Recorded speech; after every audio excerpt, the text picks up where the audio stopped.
Welcome to Paranormal Heart Podcast with host Kat Ward.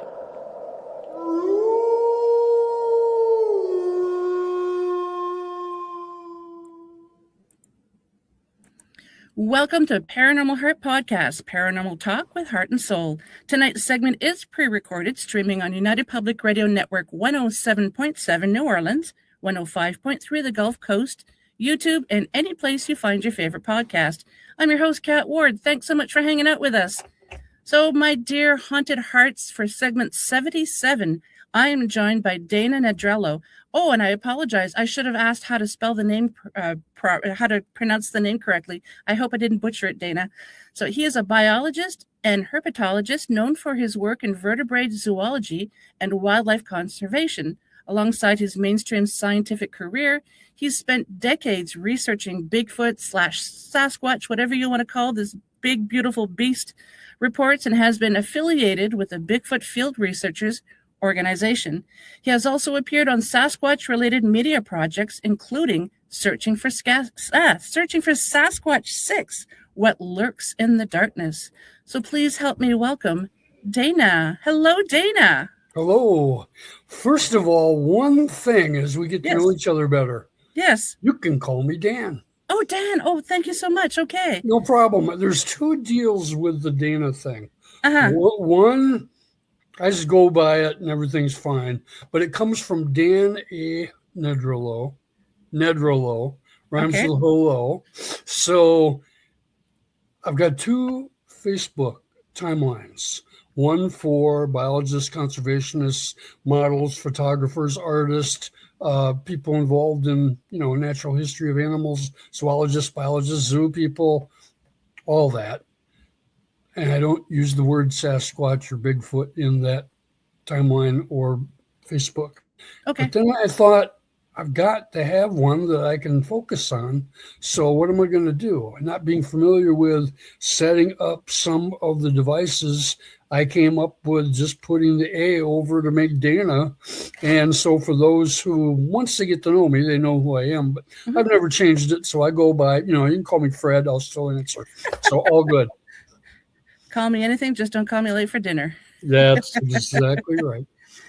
I absolutely love that you have a research in biology or background in biology, and it really helps with your Bigfoot research, because I absolutely love whenever I have a guest on and they have like a scientific background as well, whether they've worked in a scientific field or they're just very, very knowledgeable. To me, I find it really, really helps with the research and studying that a person's doing. Totally agreed. I kind of I don't promote myself much. I spend most of my time working with witnesses. So, but I would like to work with anybody who's interested in working with me. And some are, some aren't. Some people share a lot. Some share very little, and some share nothing at all. So it's an interesting group of personalities that we have as we all come back to learn more about this incredible unverified primate. Yeah. My specific background is when I was in third grade, I decided I wanted to be a herpetologist. So I'm kind of like the older American version of Steve Irwin in a sense. Yeah, okay. And I traveled to 44 different states: Australia, Tasmania, New Zealand, Costa Rica, Nicaragua, Haiti, Dominican Republic, Canada, all for wildlife photography, herpetology, and looking for our big friends. And I started that interest when I was 10, which I'll date myself. That was 67 when the Patterson film came out. And my teacher, Mrs. Betty Weber, made the mistake of saying the words abominable snowman. And I was extremely interested in all our wonderful great apes. And so I was familiar with the gorillas, the bonobos, chimpanzee, and orangutans, now of which we have 3 species. Well, what's interesting was when she said that, I'm like, you've got to be kidding me. And so I immediately grabbed the Britannica Encyclopedia at a buddy's house, and it was in there, Yeti, Himalayas. And I'm like, you've got to be kidding me. Yeah.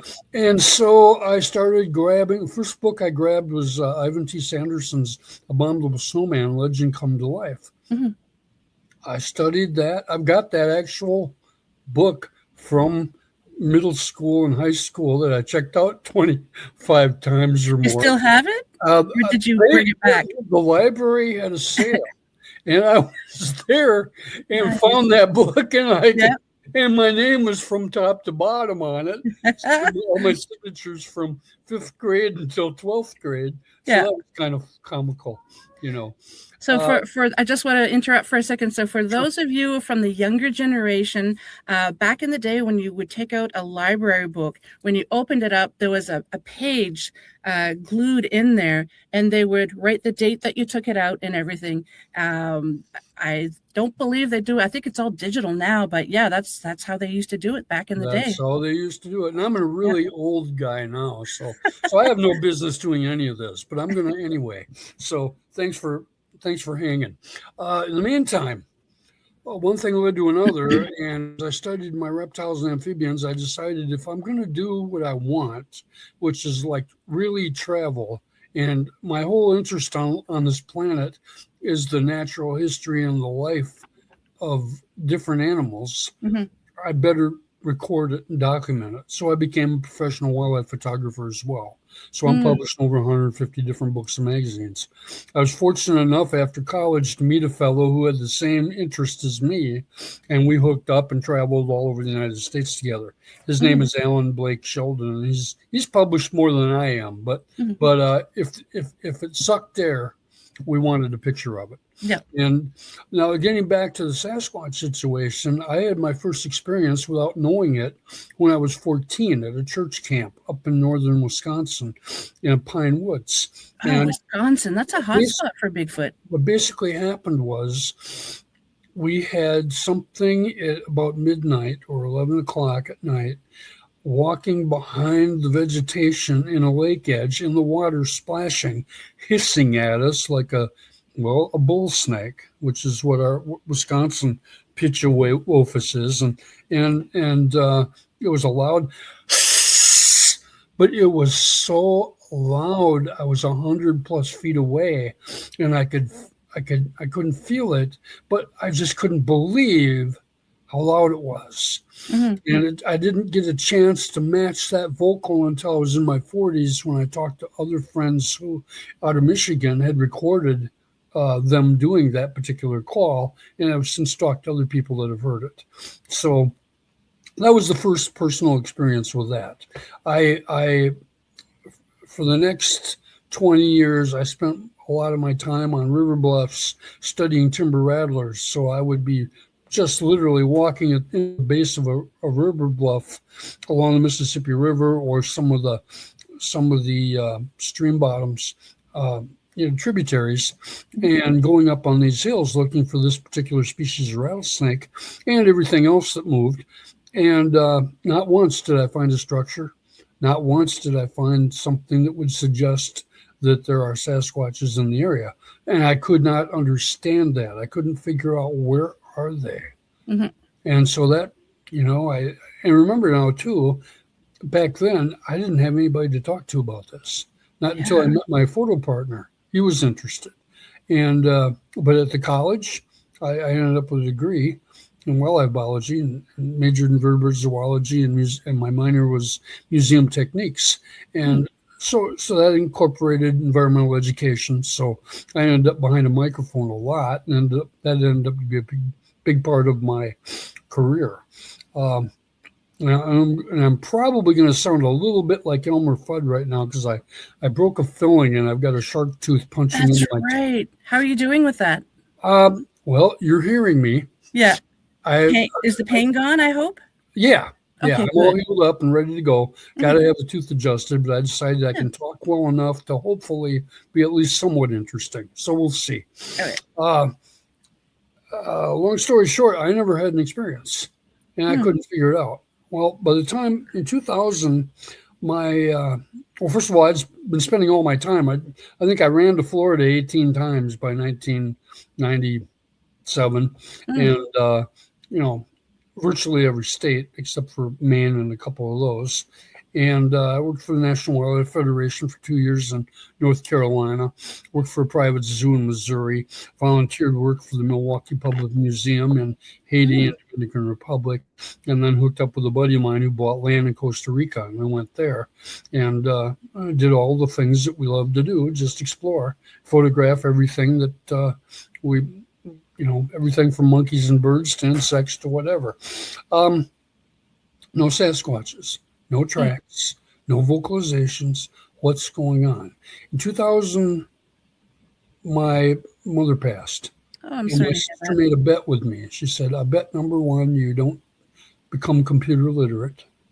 And number two, I'll bet that you don't network professionally to research these giants. And you can't let your little sister win a bet.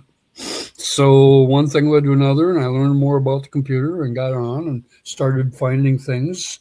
And a fella kept coming up with claims of Wisconsin reports. And so I started interacting with him. And I got to the point where I was almost harassing him. And he finally said, "Who are you?" He said it more vibrantly than that. But anyway, I told him, and he said, "What kind of a background you got?" And I told him, and he said, "I think you're somebody we're looking for." And I'm like, "Really?" And it turned out to be the BFRO under Matt Moneymaker. It happened to be his partner, Ron Schaffner, at the time. And he wanted to know my background, and I gave it to him. And I wanted to know, are you guys making a profit off this? Are you just leading people into, benefits, or what's your motive?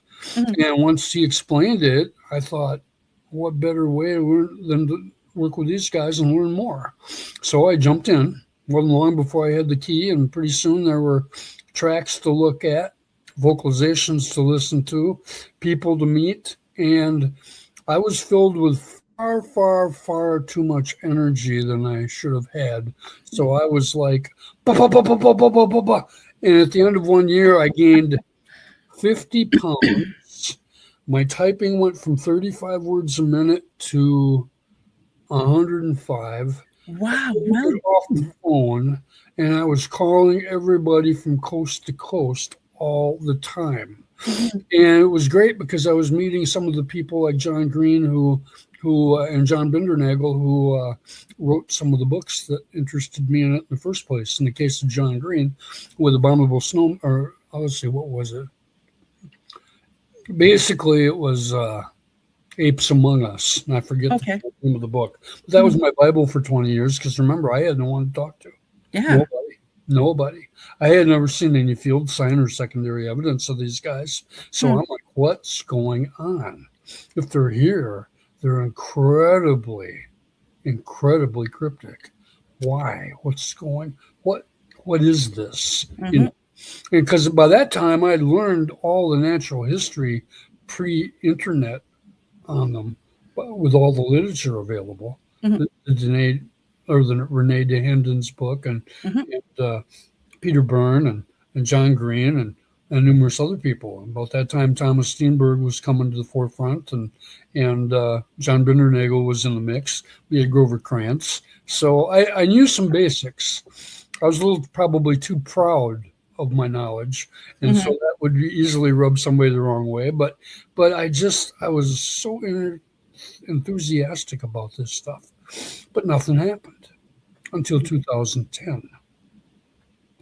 I had several things happen that year. One, I found a woman who had activity on her property, and I basically found out about it because she said, well, something was in the basement, and we locked the door.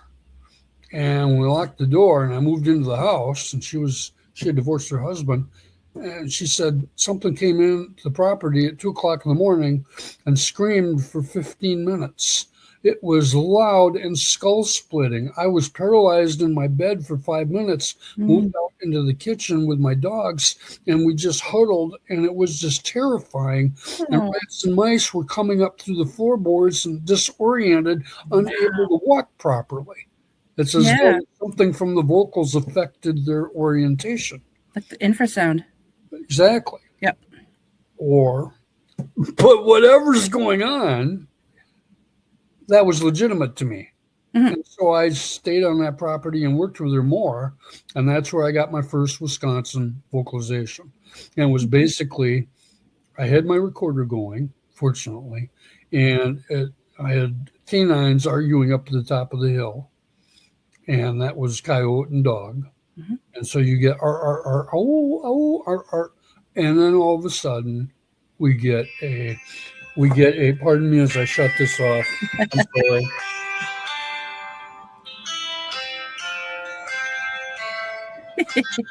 Thank you.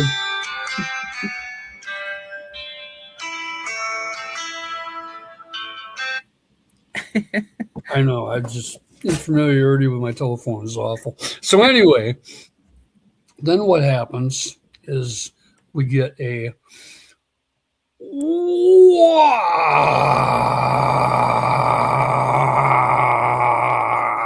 that goes across the valley and through the hills.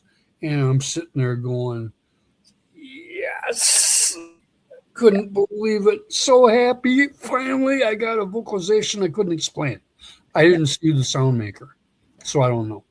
But I got secondary evidence from that location later on. And so that was a big, big thing. And then later on, luckily, my cousins were with me, and we got out and we got some Ohio Scream calls in response to wood knock surveys. We got rocks and gravel thrown at us. We got individuals coming toward the vehicle that could be picked up on the parabolic microphone. Mhm. And luckily, my cousin one afternoon was riding south across from Iowa and looked up on the hill with his binocs to do a deer check. And here's a big brown man stepped out of the brush, bent over and picked something up and went back into the brush. He didn't tell his wife for 3 or 4 days. Wow. He finally, over a campfire, told me. So that was very, very important. And so I'm accepted by my family now. Good. And my sister, incidentally, she's seen 3. She lives in Florida. Wow. She lives in Florida. Mhm. So That's I'll let you ask amazing. questions, but that was the initial part of it. And Yeah. since then, when I was in the BFRO back in 2000 to 2004, I started working with families that had presence. And I had people in Indiana, Virginia, and Tennessee simultaneously. So I could make comparisons with what was going on with footprints, vocalizations, and behavior. And so I learned a lot through that. Hmm. And I was criticized by many people simply because, uh, you know, I either knew too much or I had unfamiliar, uncomfortable information, Hmm. or who knows what. But now I pretty much just work with witnesses because I really don't have time for argument and drama. And unfortunately, there's a lot of that Oh, yeah. in this competition for knowledge or whatever people are after. That there is, and it really bothers me because I feel as if everybody pulls together and presents their information from the research that they've done or their personal experiences instead of criticizing each other, we might be able to find that last piece of the puzzle as to what this creature is. And so let's just love each other. Like, stop criticizing each other. And I mean, it's okay to disagree with somebody, you know. Let's just do so respectfully. Yeah, exactly. You know. Yeah. And it really, And my take is, if pardon me for interrupting, but it's okay. if you haven't made a mistake, you haven't done much. Yeah. This trek is littered with mistakes and misinformation and all kinds of false directions. Yeah. And it takes a while to get through that. Been there, done that, and not everybody's willing to exude the time and energy and commitment that it takes to understand certain things. Yeah. And so we end up being very excited and negative over some things that some of us have learned 20 years ago. So, I mean, if someone is misinformed or doesn't have a lot of information, but they're interested in being in the field, instead of criticizing that individual, just help educate them and, like I said, share your information. Which is exactly, as you can see, what I'm doing. And the goal Kudos here to is, and the goal here is to, if somebody's over in this area, they might see something. Mm-hmm. And it might be part of the missing puzzle. So let's just share that and grow together. I'll share mine, you share yours. Not everybody's willing to do that. And so my focus is on the people that are. Good. And fortunately, there are a lot of people like that. So I feel very, very, very lucky and honored to have the network that I do. So that's awesome. Which led to you. Thank you. Thank you to Sabine Blais who sent me to you and you to me. So thank you. Merci. Un gros merci, Sabine. Huge thank you, Sabine. I find it so interesting that Bigfoot is not just found in North America. I mean, he's found everywhere, and they might have a little bit of a difference in coloration or facial features, or some of them are taller, some of them are shorter. Like you mentioned earlier, there's the Yeti, the Yowie in New Zealand. I mean, there's so many different names. I mean, all these creatures are everywhere, and it's really fascinating to me that so many people around the world are experiencing this, and I love it that they're sharing their experiences. What makes the mystery so incredibly interesting is the validity of the continued secondary evidence that comes from so many different sources that matches. Mm-hmm. And Cliff Brackman likes to call this congruent information, which it is. And what is interesting about that is if this is legit, then that means that the species is legit. Mm-hmm. But yet we don't have a verified part of the body, or at this time, recognized DNA. Mm-hmm. So as a result, it's not something that science can actually get involved with at a level of satisfaction to all.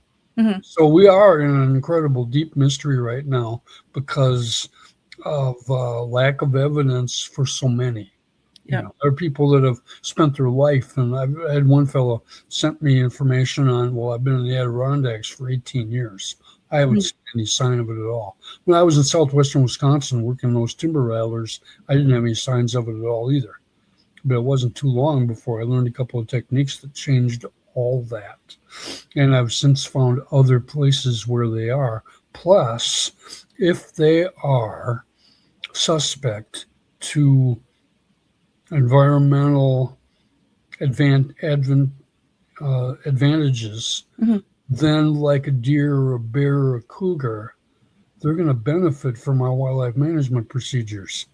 In Wisconsin, we have up to 1.8 million white-tailed deer. Wow. We have 25,000 black bear guesstimated, 1,600 to 800 wolves in the state, and we've had cougar the whole time, but they would not say that publicly. In other words, now there's just a few transient males coming through, but they're not going to stay because, my goodness, they aren't finding females. Well, I can differ with that, but I won't say anything except that in time that will change.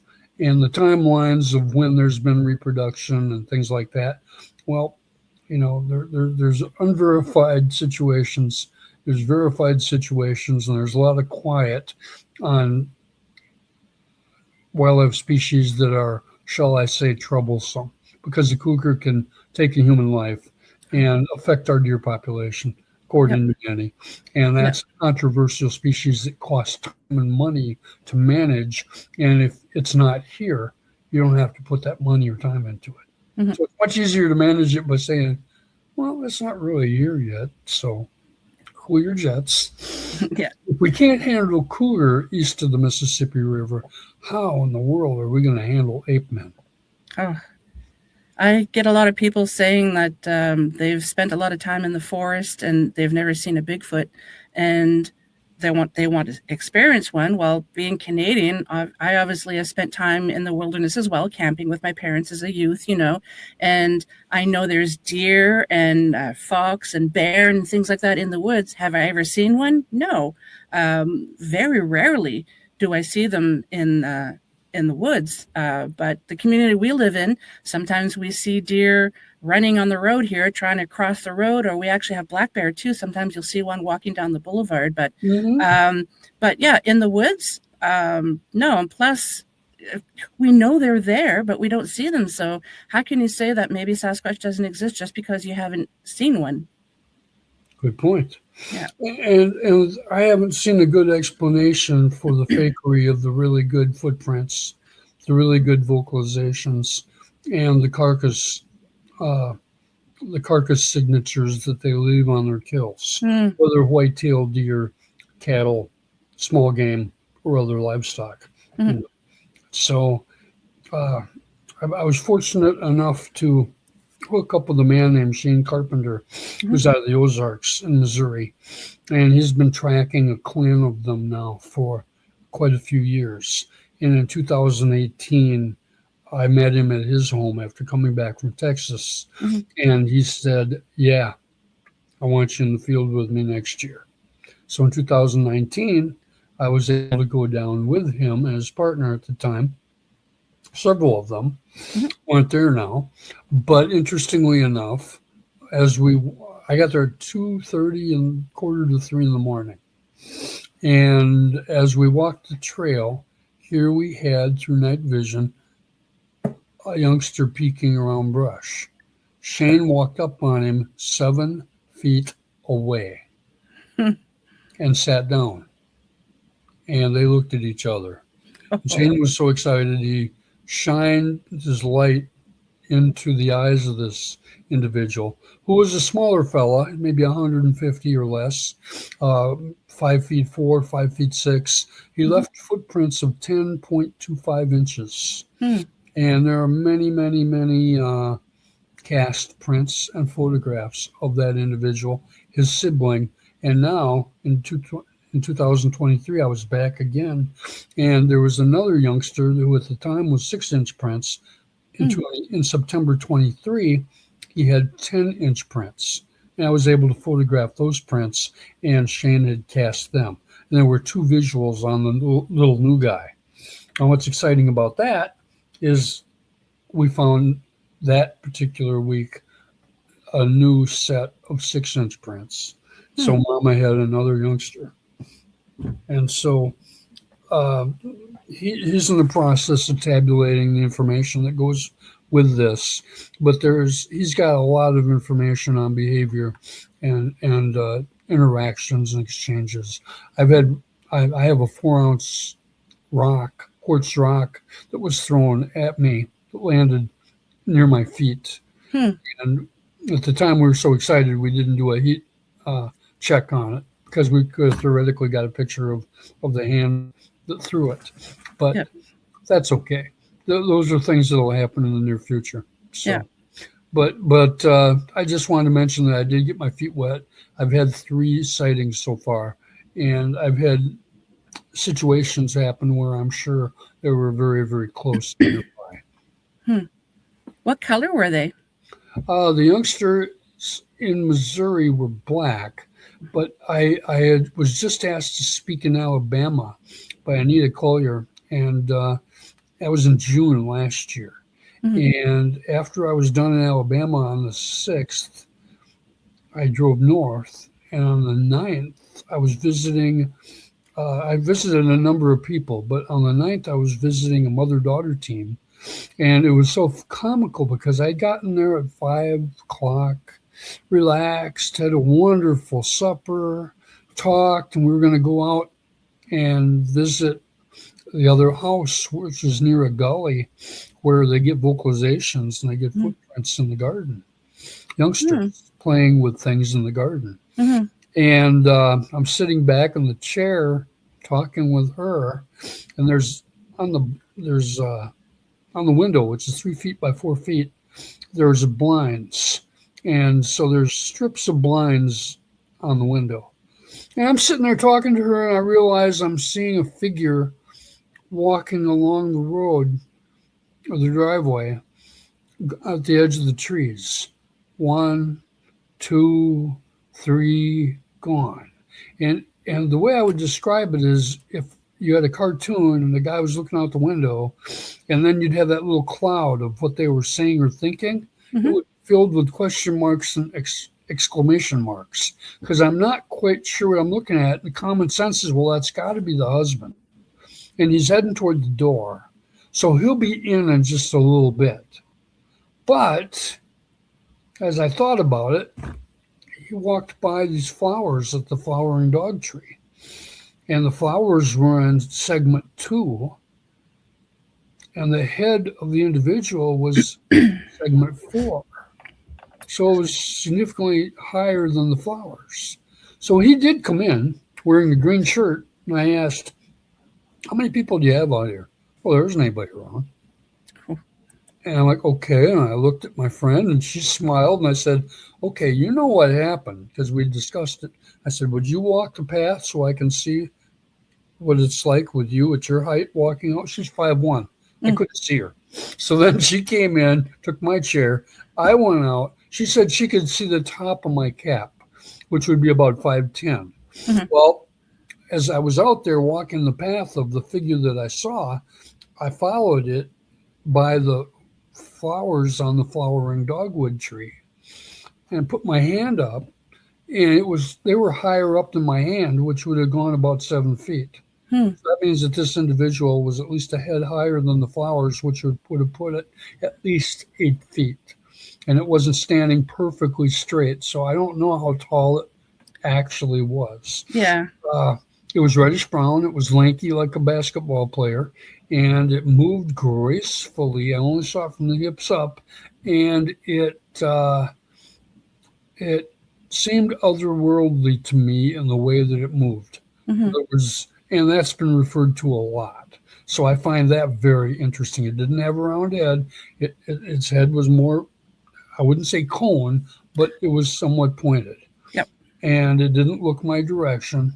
And it was far enough away I couldn't get a lot of good detail. But it was a unicolored reddish brown. And we've seen other secondary evidence from that area in the river system. This was northeastern Indiana, by the way. Okay. But I have 100 and some reports out of Indiana. And as a matter of fact, I just got a 14-inch print from a friend of mine. And he said that was a female out of Indiana. And there's a lot of arguments on the footprints because they look so human. And what's interesting about that is even Dr.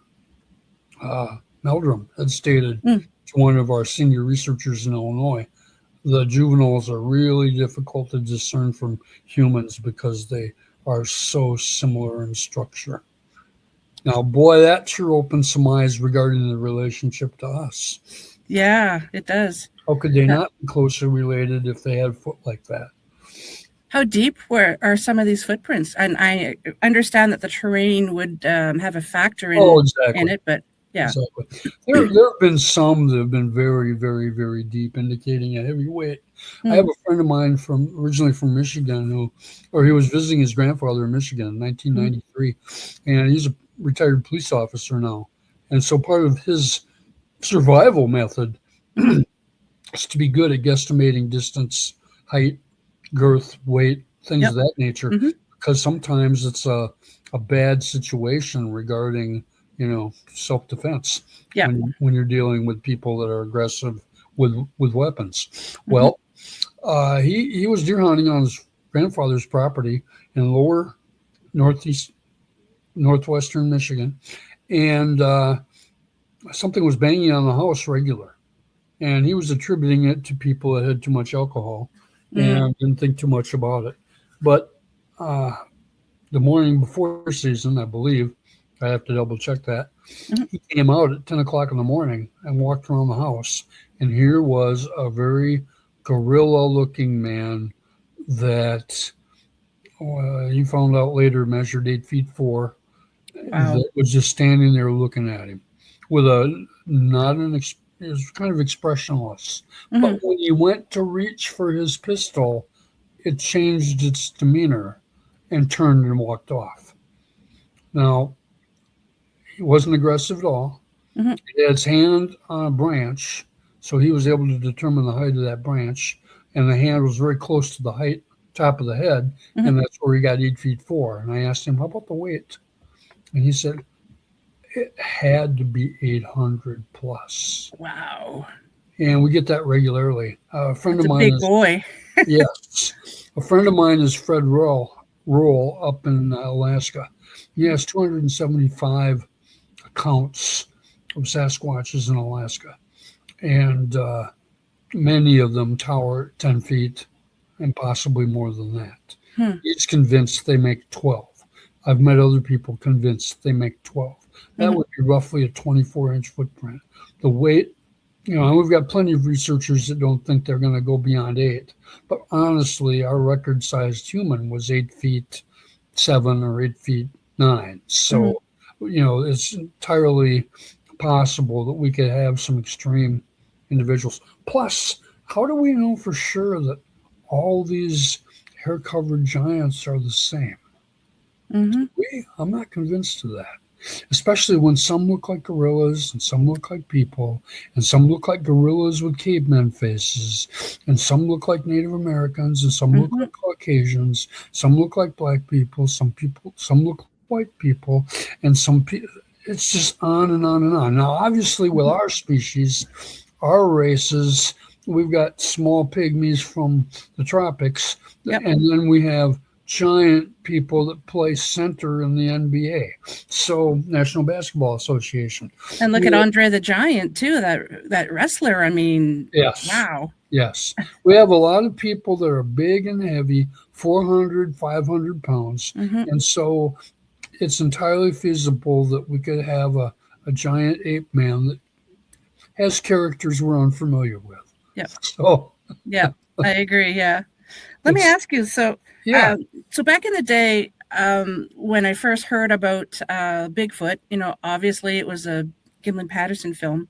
And back then people would just talk about sightings and footprints and then hear the vocalizations.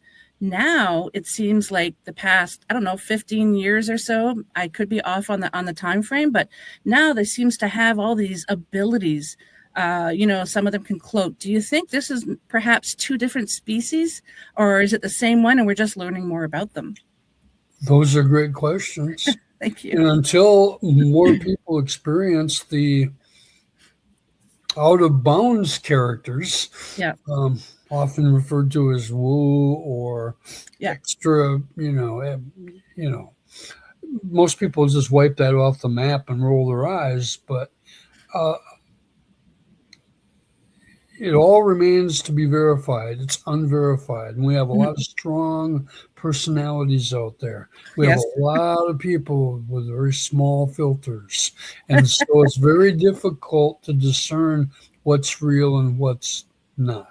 And so my feelings are, if you look at the wonderful illustrations that some of our people have, notably Sibylla Christina Irwin, her work is really detailed. Another good friend of mine who has the same characters about dealing with detail and accuracy from a witness description is Alexa Evans. And these people have created amazing illustrations. And some of them show different types of what I would think they'd have to be different species. Some of them are very gorilla looking, very great ape looking. Others, some of them have baboon faces. We have, and it's fun that you mention that because I have a friend that ran into a giant baboon in southern Mississippi. Saw 2 of them. And I asked him, is it possible that this could be our dog man? And he said, I could see that. Because it was and baboons are simply dog-faced monkeys. And there has to be at least 5 different things that masquerade under the name dog man. I don't spend any time with that because no one has been able to give me legitimate tracks. Mm-hmm. I'm sure viewers are going to argue me till they're blue in the face about that, but I welcome them to send me legitimate tracks. Yep. We have legitimate tracks that I believe are from Sasquatches. Yep. I don't see that out of dogmen. Do I believe that there are dogmen? I have friends that do. I have Mm-hmm. no reason to doubt them. But until I know more, I'll just stay with my Sasquatches Yeah. thing. I would much rather encounter a Sasquatch than a Dogman because Sasquatch, yes, you can have some really bad encounters, but some of them are very gentle with humans. But all the encounters for Dogman, none of them seem to be really good encounters. Well, I've got exception to that because I've had some claims that were very nice. Oh, okay. But my first question is if these things are so horrific and bad, how come everybody survives the experience? And with my network That's a good of point. Yep. over 5,000 people, Mm-hmm. why don't I have deaths from Dogman in that network? I Mm-hmm. don't. I don't have any from Sasquatches either. I've Mm-hmm. got a couple where people passed away and it was said what happened. And so there easily could be, but it certainly is not a common event. Mm-hmm. Yeah. And so, and also one of the reasons I was interested in the Dogman reports is because I thought, what an easy way to get more Sasquatch reports. Mm-hmm. Because a lot of these folks are looking at things from a distance, one, two, in the dark, three, terrified out of their minds, four, a short period of time, five, often the target is moving so quickly, details are difficult to discern. Yep. You know, a lot of the reports are, I know it was a dogman. I'm sure it was a dogman. Well, that's great, but I base most of my work off secondary evidence, Mm-hmm. and I'm not seeing the secondary evidence. So, like I said, I'll just sit back and let the Dogman pros work that, and I'm all interested in that.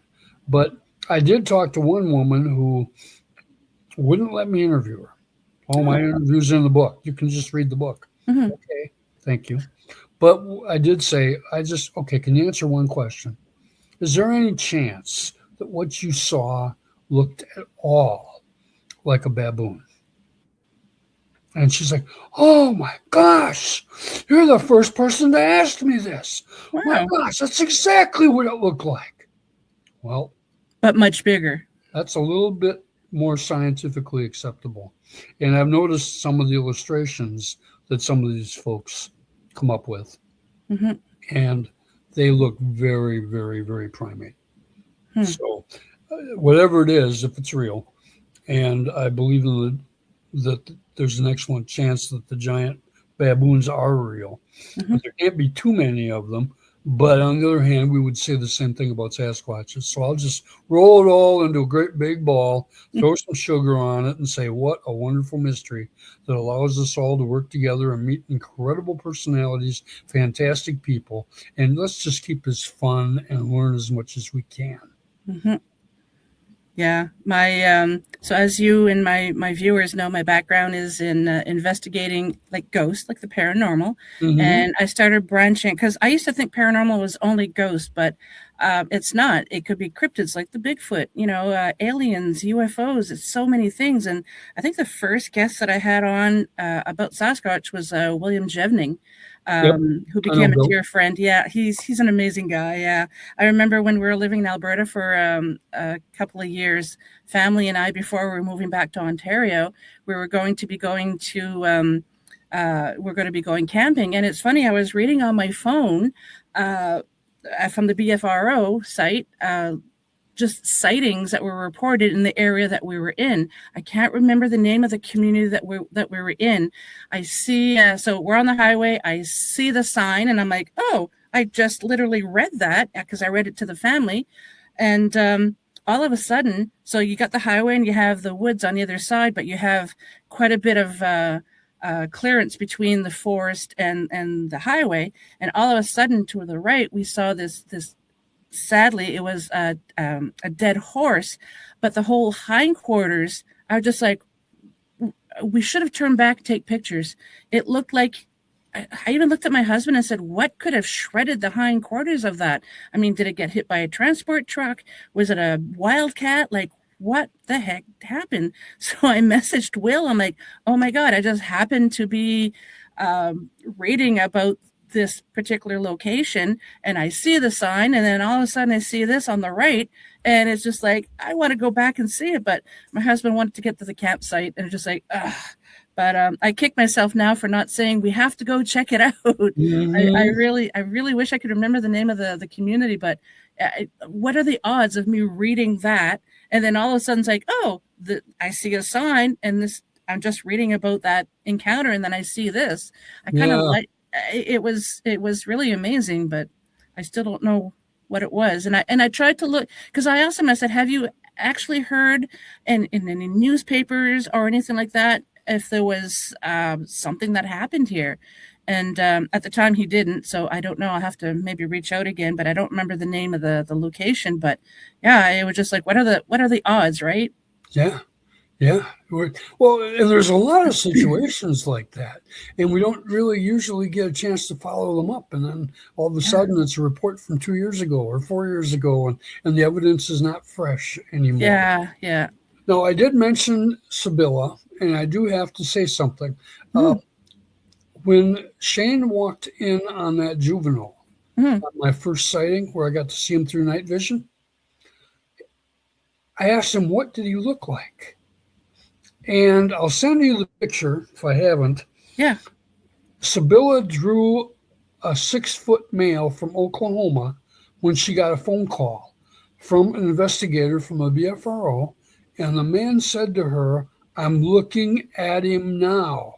Do you want to draw him? And she said, well, yeah. And she grabbed the illustration work, and he described what he saw, and she was able to draw what he saw.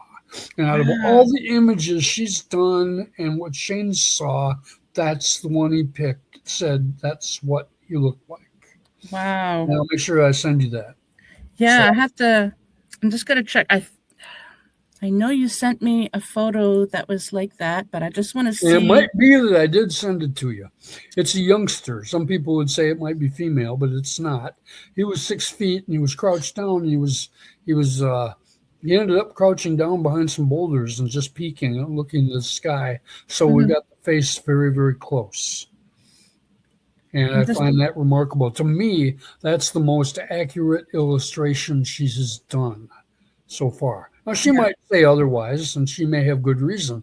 But in my mind, when you can do the drawing with somebody who's looking at it over the phone, that's hot material, I'd say. That's just nothing but fun. And that is very, that's talented. Oh, she's good. She's real good. SibyllaIrwin.com is what your listeners can go to find more, or just Google her name, and her base will come up, and you can see many of her illustrations. She's absolutely amazing. Alex doesn't do it anymore, but she is still very vibrant and very interested in what's going on. I'm going to be doing a lot of my footprint work with her, because I want her eye on some of the discrepancies that we're getting. And as far as other interesting things, you were talking about the paranormal aspect of Sasquatches. Well, the more we know about great apes and what they really can do, I think that's going to help us. And I love to bring up the fact that Coco the gorilla she was said to sign 1,000 words. That's incredible. If that's true, had she had the anatomy to speak them, she could. And we do believe that it's entirely possible at least some Sasquatches have that ability. I have a friend, Julie Wrench, in North Carolina, and she hears vocalizations sometimes from the woods that sound just like her husband calling her name. Wow. And he has heard vocalizations calling her name. That's creepy. She has put up some of the sounds that she's recorded. But there are many, many, many people now recording in all areas of the United States. And luckily, we're getting repeat vocals, calls, words, things of that nature. So I think as this information comes out, we're going to be very surprised as to what's available. In an exchange that I had that may or may not have been legit, I don't know, but seems like it was suggested to me that the old ways of communication are often utilized, so because our people wouldn't know about that. So that's interesting. And a friend of mine told me that she had an experience where a female that she didn't know simply stated to her, apparently telepathy-wise, and I know nothing about this, but the point was, your kind talks too much. Yeah, I thought that was just wonderful. Now, did that really happen? She knows. Do I believe her? Yes, but it hasn't happened to me. But I've got other friends that do not want it publicly announced that they've had experiences too. In my own case, as a scientist, it's really hard to say. I'm a retired DNR biologist from Wisconsin. I'm a herpetologist. I spent my time studying rattlesnakes, but I'm also interested in every aspect of crocodilians, snakes, lizards, turtles, frogs, amphibians, tuatara in New Zealand, just the whole smear. And it all started because of dinosaurs, but there weren't any, supposedly. But Adam Davies tells me otherwise with the creature in Africa. So, interestingly enough, where was I going with this? I was going with what happened to me on that study site at that woman's property.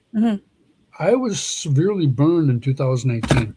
Oh, sorry to hear about that. Well, it was a very stressful situation. Not details aside, I ended up in the hospital for 17 days with skin graft surgery. The leg isn't perfect yet, and I still have problems from it, and it's infection prone, so I have to be careful. Anyway, what's interesting is when I came back to the private property where I was doing interactions on the trading block, on the second day, there was a plant called burdock. And burdock is like a sticker type plant. And I'm looking at it, and the roots were torn off. And I'm thinking to myself, what's going on?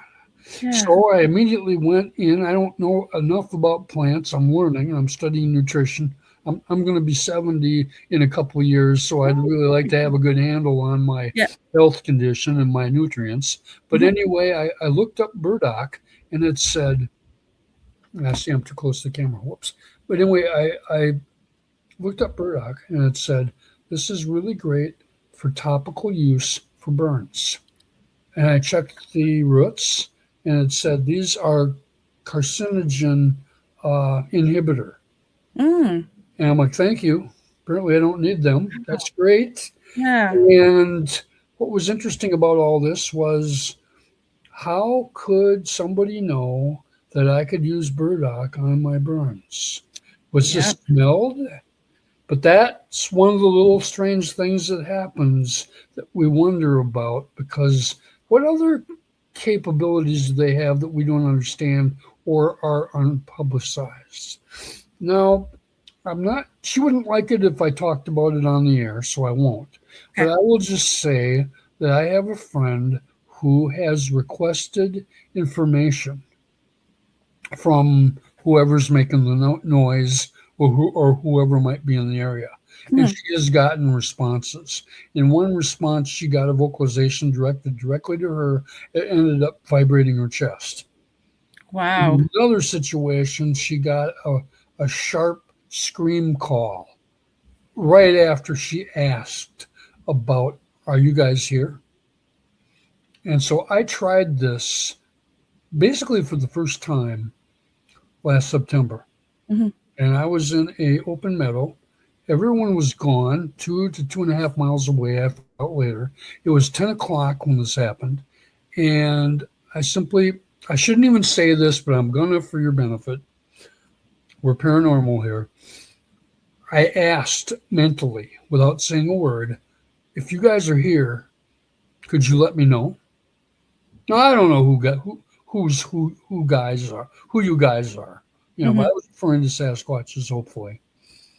What happened 1 to 3 seconds later was whoop, whoop, and it was the most beautiful whoop in 2 syllables, whoop, that I've ever heard online. And it was only my second whoop that I've gotten in Wisconsin. Now, I was so happy and thanking them that I didn't think to say, that was fantastic. Can you do it again? Which is what I was told to do by another researcher who has had similar experiences. So are these things the same as the standard regular Sasquatches? Some people say no. Some people say yes. Some people say, I don't know. And I don't personally know. I think we have fragmented information. And as you say, it's be very wise for all of us to work together to put the pieces of the puzzle together. There's a lot of people that are not interested in going that route. And so there's not much I can do, because I'm not going to just hand over all my things to somebody for nothing back. Exactly. 50-50, or even, something else out. But to be stalled on is difficult. That makes it hard to work with that person, because then you think, well, if something happens that we really need to know about, they're probably not even going to tell us. Yep. And those aren't the kind of people that I'm looking to work with. So anyway, that tells you a little bit more about me. I'm just trying to take everything in and learn as much as I can and share it with as many people as I think would benefit. And let's all learn and be happy and be pleased that we have this opportunity, because it can happen quickly and be gone. Yep. So this is true. Yeah. Well, my friend, we are at the end of the show. Really? Already? Yeah, I know. An hour has gone by already. I would like to invite you on again so we can talk about some of your research. Sure. This is very, very interesting. Before I get you to tell the Haunted Hearts where they can find you, I just wanted to tell everyone that August 15th and 16th of this year, if anyone is available to attend, there is it's the second annual Sasquatch convention. It's in Gatineau, Quebec, just across the river from Ottawa, Ontario. I had the great pleasure of attending last year. Sabine Blais, she's an amazing lady. I had her on my show. I'm going to have her on again. And so it's going to be a 2-day event. Tickets are on sale. I can't remember if they're $40. I can't remember how much they are Canadian, but if you reach out to me, I can send you some more information. So whoever is interested, I met some amazing people last year. And Dan, I saw my very first casted Bigfoot print when I was there last year. I was giddy. It was so amazing. Like, it was huge. Awesome. I can't, and for the life of me, I can't remember who had brought it, but they let me take a picture with it, and I was holding it, and I was so terrified. I didn't want to drop it, because I would have been like, oh my, like, how do you come back from that? But yeah, exactly. Yeah. Exactly. So August 15th and 16th of this year, reach out to me if anyone's interested in attending. There's going to be an amazing event again. I'm going to be there. I'm going to have a little vendor's table, and it's going to be a lot of fun. So Dan, could you please tell the Haunted Hearts, my listeners, where they can find you? Sure. On Facebook, I am Dana Nedrelo. Send me a message, write to me. If you Google me, it'll be like my website. You'll be busy for a while. I would suggest that your viewers check out Nedrelo, pheromones. That was my first field operation in Oklahoma with the Bigfoot Field Research Organization. And we did use pheromones to see if we could get action. And we did. We got activity. Nice. As far as getting a hold of me, I would suggest a couple of places also you could write to me. I've got some Facebook Sasquatch groups that I think your audience would find interesting. One is Wild Man Literature. Most of our authors and book publishers are in there. There's over 1,000 people in there. Wow. Another is Art and Data, Sasquatch Witnesses. You can go there and say, Dan, what's up? And we can talk privately. I'm interested in footprint pictures, especially ones with resolution. I'm interested in audio. I'm interested in anecdotal information. In other words, my Uncle Bob had an experience down in such and such valley in 2016, and et cetera, et cetera. I'm interested in all of that. And if you had a really good observation close, let's see if we can draw it. If I can't, maybe some of my artists can, and bring that observation to life. Hopefully those are some good ways to get a hold of me. Like I said, if you Google me, you'll probably find my phone number. And okay. I'm not hard to find. Awesome. Thank you so much, Dan, for being on here. I'm so happy to have had you on the show, and it's really great to meet you. Oh, vice versa. I'm looking forward to a lot of things, and you know, you can coach me up down the road as I do some similar things. So that would be great. We'll chat about that. Yeah. All right. So I'm just going to take you out of the system. Yeah, just for a minute, just to say farewell to the audience. So if you could hang tight for a couple minutes, we'll have a little chat. So yeah, I thank you again. Thank you. A huge thank you to my special guest today, Dan, and to you, my wonderful haunted hearts, for tuning in. I also want to thank UPRN 107.7 New Orleans and 105.3 the Gulf Coast for carrying the show. If you enjoyed tonight's episode, please like, subscribe, share, and comment. It truly does mean the world to me. And if you'd like to be on the show, have guest or topic ideas, or just want to say hello, or even just tell me where in the world are you listening to this show right now, that is so interesting to me. Drop me an email at paranormalheart13@gmail.com. And also, so yeah, I'm just so excited. I love doing this show. So until we meet again, take care of yourselves and each other. Much love to you all.